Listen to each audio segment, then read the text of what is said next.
Bonjour Alain. Bonjour Françoise. Je suis contente de te rencontrer parce que tu viens de sortir un nouveau livre, Le regard de l'écoute. Mais le titre m'a surprise parce que tu parles beaucoup du concept Césorame tout au long du livre. Et pourquoi tu l'as pas appelé comme ça, ton livre? Ah oui, c'est une bonne question mais je me suis dit que Césorame, ça parlerait à personne. Parce que c'est un terme nouveau. J'aimerais bien d'ailleurs qu'il rentre dans la langue française, mais pour le moment, c'est un terme nouveau. Aujourd'hui, on parle beaucoup d'empathie dans l'écoute. Et alors, Césorame, ça serait. Déjà, le mot empathie, il a mis près de 40 ou 60 ans à rentrer dans la langue française, hein, parce que c'est un terme qui est utilisé par Carl Rogers en 1942, et puis en l'an 2000, c'était pas encore dans les dictionnaires Ah bon? en France, et non. Ah, Et en fait, l'empathie, ça n'est qu'un des termes, c'est qu'un des trois termes qui représentaient l'écoute inconditionnelle pour Carl Rogers. Avec l'empathie, il y a la congruence, c'est-à-dire l'écoute en soi, et puis l'amour inconditionnel de ce que l'autre vit, dans le concept anglais du growth, la force de croissance qui existe au fond de nous. Mais en fait,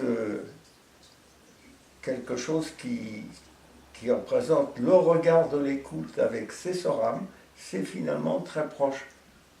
Il y a une histoire que j'aime beaucoup, que j'ai entendue il n'y a pas longtemps avec Pierre Rabhi, où il raconte un jour qu'il a abattu des stères de bois, tout un travail avec un ami qui l'a aidé ce jour-là, et puis ils avaient amassé tout leur bois, et à la fin de la journée, il y a Pierre Rabhi qui regarde, c'était la fin de la journée, il y avait un coucher de soleil magnifique, juste derrière le tas de bois, et il dit à son ami, regarde, comme c'est beau, et son ami lui dit, ah oui, on a quand même fait une bonne journée, il y a au moins 40 stères. ah ouais. Ah oui. Pas le même regard. Non, c'est pas le même regard. Voilà. Et il y a un coucher de soleil à l'intérieur de chacun, et souvent on ne le voit pas. On voit souvent que les stères de bois. Et Césorame, c'est un peu ça. Et la définition de Césorame, tu pourrais nous préciser? Parce que c'est un mot qui est plus compact, il représente plusieurs choses. En fait, c'est un néologisme. Oui. C'est comme centré. Centré en soi, en connexion avec notre verticalité entre terre et ciel. En soi, c'est sora, centré en soi. Or, et en même temps orienté sur l'autre et le monde, c'est-à-dire dans une vue, ce qu'on dirait la vue quantique, tout le monde parle aujourd'hui, qui fait que lorsque je porte un regard d'amour sur l'autre, ça a un effet à l'autre bout du monde sur toute l'humanité. Ce n'est pas qu'une affaire personnelle. Le développement personnel, c'est fini, c'était le siècle dernier maintenant. Il faut prendre conscience que quand nous évoluons, quand nous nous développons, nous participons à l'évolution du monde. Autrement dit, c'est un regard, le regard Césorame, c'est un regard de conscience qui fait qu'à la fois je suis dans un engagement d'amour, un engagement psychologique, un engagement économique, politique et spirituel. Toutes les dimensions sont présentes, en conscience. Et l'autre reste dans une grande liberté. Oui, et à ce moment-là, je suis relié à ce que Carl Rogers s'appelle le growth, et aussi ce que Jung appelle la voie de l'individuation, c'est-à-dire qu'il y a en l'autre en filigrane le chemin de sa croissance. Et ce n'est pas à moi d'orienter sa croissance. Et c'est dans le respect de cet être qui est au fond de lui qu'il va accroître en trouvant un écho qui serait comme un rayon de soleil sur la plante, qui fait que je regarde cette rose qui pousse, je n'essaie pas d'en faire un géranium. Et c'est à la fois être en loi, prendre ma dimension en fait, que si je suis là orienté à la fois en soi, sur le monde, je deviens soleil pour l'autre. Mais l'autre garde sa liberté d'aller plus loin dans sa propre parole, dans son propre mouvement,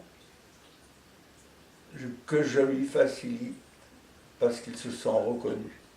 C'est vraiment une autre manière d'écouter, d'être avec l'autre, d'une relation. Dans ton titre, tu mets le regard de l'écoute. Il y a donc deux vecteurs, le regard et l'écoute. Comment est-ce que ça se passe dans un entretien? Est-ce que c'est au quotidien que tu pratiques cette... c'est une manière d'être. Ouais. C'est pas... Bien sûr, on peut réduire ça parce que ça peut faire cet effet-là dans une relation de thérapie, bien sûr.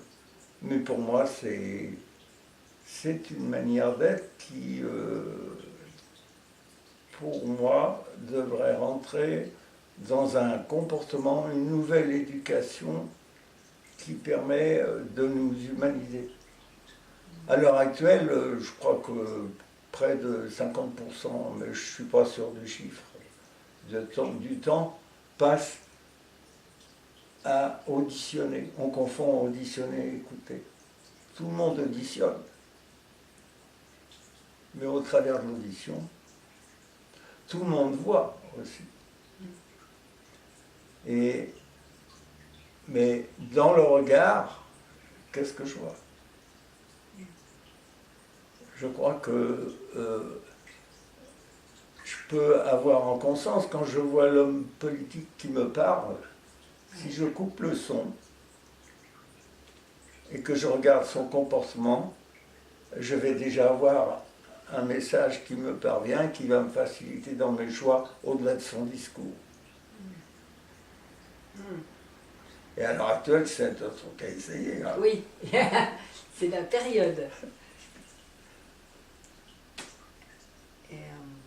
En fait, c'est tout un rapport différent à l'autre. C'est aussi toute une façon. Il y a certains peuples dans le monde qui vivent ces relations. Je pense aux Amérindiens, aux Maasai, qui sont quand même beaucoup en relation avec l'autre, qui, quand ils écoutent, sont beaucoup plus en lien.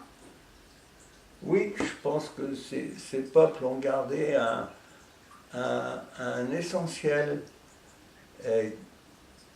qui fait que dans un collectif, une communauté, il y a quelque chose qui se maintient. Mais dans nos racines occidentales, nous avons à retrouver ça, mais avec une autre conception. Chez nous, la personne existe. Il y a toute une civilisation, alors que, bon, dans d'autres langues, ça n'a pas de sens. Et nous avons à retrouver ça avec notre propre histoire, oui. Notre propre centrage. On va chercher le centrage en Orient. C'est bien. Jung disait qu'on avait intérêt à bien s'orienter, mais ce n'est pas s'orientaliser. Les alchimistes savaient se centrer, savaient se poser au sol. Nous, on va le chercher chez les Indiens. Bravo. Mais parce qu'ils l'ont conservé, en fait. Voilà. C'est peut-être ça. C'est peut-être que l'essence est plus palpable dans ces peuples-là. Mais aussi, l'individu est un peu moins individualisé. Voilà. Ouais, c'est vrai aussi.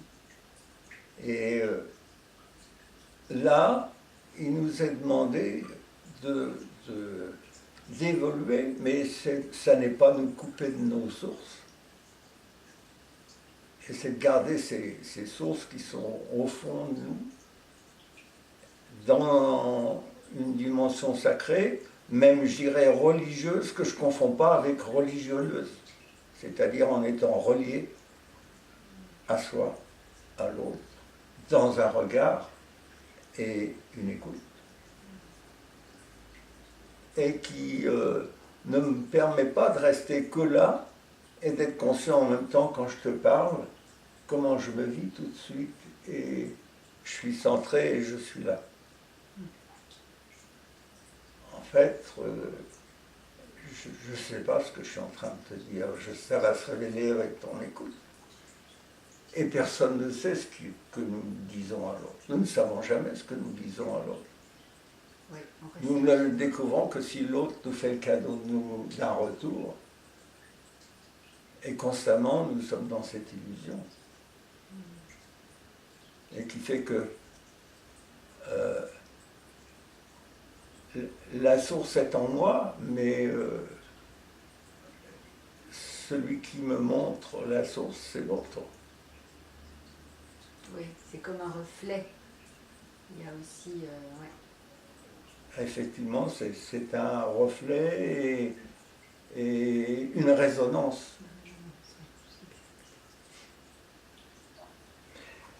Là, cette écoute-là, ça c'était, d'ailleurs tu connais bien, c'est un endroit où on va dans un torrent, regarder le reflet du soleil, et puis de temps en temps on regarde le torrent pour travailler avec le soleil, avec la nature et au-delà de l'univers, et en regardant ce torrent, je me sens relié avec, par l'eau, avec les dauphins à l'autre bout de la terre.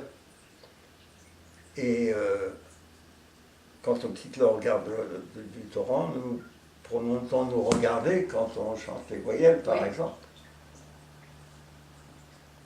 Et c'est ça, c'est tout un apprentissage, parce qu'après ça devient quelque chose de quotidien. Et si on peut être toujours dans cette écoute de l'autre, qu'est-ce que les rapports changent? Tout à fait. Et c'est un apprentissage, mais c'est un apprentissage spécifique qui est souvent plus un travail de révélation de ce que j'ai à apprendre à l'autre, c'est déjà au fond de lui. Quand je propose à quelqu'un dans une écoute de retrouver son centrage, c'est pas une technique que je lui amène pour se centrer, c'est se reconnecter avec la manière dont il était dans son corps avant d'avoir perdu ça dans notre culture à la maternelle. Parce que nous naissons centrés. C'est pas nos techniques qui nous centrent. Ça nous est donné déjà à la source. Et c'est dans cette reconnexion, dans une autre conscience, qu'il y a une autre dimension de l'écoute. Et ça passe par le regard, et ça passe par le toucher, et ça passe par tous les sens. Et les sens et le ressenti. Voilà. C'est dans ce bouquet qui est un peu inspiré de l'Ikebana qui est là, qu'il y a aussi une écoute. C'est une manière de vivre. J'ai vu qu'il y avait un poème à la fin de ton livre. Est-ce que tu voudrais nous en lire un bout? Oui, je l'ai écrit déjà, il était déjà écrit dans le livre d'avant. D'accord. Je vais peut-être pas tout lire parce que... Il est un peu long. Il est un peu long, oui. C'était un moment où je proposais de découvrir une écoute aux personnes qui font l'accompagnement en fin de vie. Et j'avais donc écrit ce bouquin. Si tu viens à ce moment-là, le jour où je mourrai, si tu viens à un moment, viens simplement être à côté. en t'aimant comme tu es. À ce moment-là, je serais en paix. Pourtant, si une ombre venait, sache que la tienne me chargera davantage. Le jour où je mourrai. Si tu viens un moment, viens simplement être à côté en t'aimant comme tu es. Le jour où je mourrai, si tu viens un moment, viens simplement être à côté en t'aimant comme tu es. À ce moment-là, je sortirai de chrysalide, je serai être bien éveillé, centré. Peut-être pourras-tu me dire qu'il est plein d'amour et m'attend. Le jour où je mourrai, si tu viens un moment, viens simplement être à côté en t'aimant comme tu es. Et je dirais maintenant, si je refaisais le poème, en étant ses sorames. Oui. Mais pour le moment, au moment où j'écris le poème, je n'étais pas encore à ses sorames. Et puis. C'était pas, voilà. Ça s'était pas élargi au monde. Oui, et je l'ai repris du livre d'avant, mais en fait, maintenant je me dis, tiens, il faudrait que je le modifie.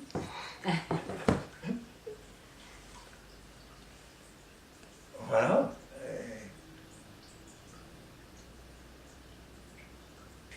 Tout passe dans le regard, ça passe par la parole, ça passe par le senti. La gestuelle. Le gestuel. L'attitude. Hein, voilà. Quand tu fais un massage et que tu touches directement avec la peau, tu touches avec le regard, tu touches avec tout. Et finalement, il n'y a pas de technique. On a fait de la relation d'écoute des techniques, mais c'est une perversion, quoi. On en fait une manipulation. Et ça nous est donné avec le regard, et nous n'avons pas conscience que le bébé humain ne se met debout que s'il voit un être debout, qui se regarde debout.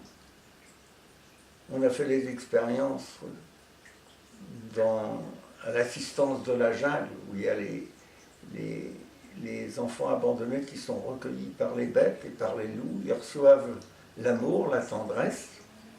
Oui. Mais s'ils ne sont pas récupérés avant l'âge de 3 ans et qui n'ont pas vu un être humain et qui n'ont pas entendu parler, il y a un retard irrattrapable. Ils ne se mettront jamais pleinement dans la verticale et ils ne trouveront jamais leur vraie parole. Il faut qu'il y ait le regard d'un être debout qui se porte bien. Et dans ce sens-là, toute l'éducation est à revoir. Je pense que j'ai fait, par rapport à mes premiers enfants, j'ai été dans le système en recherche, et avec mes derniers, je leur ai donné aucune technique, je n'ai pas cherché du tout à leur apprendre quoi que ce soit. Ils m'ont vu vivre et ils m'ont vu debout. C'est le plus important. Voilà. Et ben c'est ça, en fait. Les jeunes que j'ai eus en stage, ils m'ont dit on ne vient pas parce que les parents nous ont dit de venir, on est venu parce qu'on a vu leur changement. Cette écoute, ces orames, en fait, s'adresse à tout le monde, à la fois aux milieux soignants, aux personnes les enfants dans les écoles, toute personne en difficulté ou sans difficulté d'ailleurs, voilà. Pour simplement être en rapport avec l'autre. Voilà. Elle peut être d'autant plus exigée quand il y a quelque chose de crucial comme dans les soins, mais c'est une manière d'être qui est à éclat tout le temps. Je ne propose pas une nouvelle technique de thérapie. Ouais. Encore que c'est bien que ça soit utilisé là, mais c'est une manière d'être. C'est tout un chemin. C'est tout un chemin. Ben, merci Alain.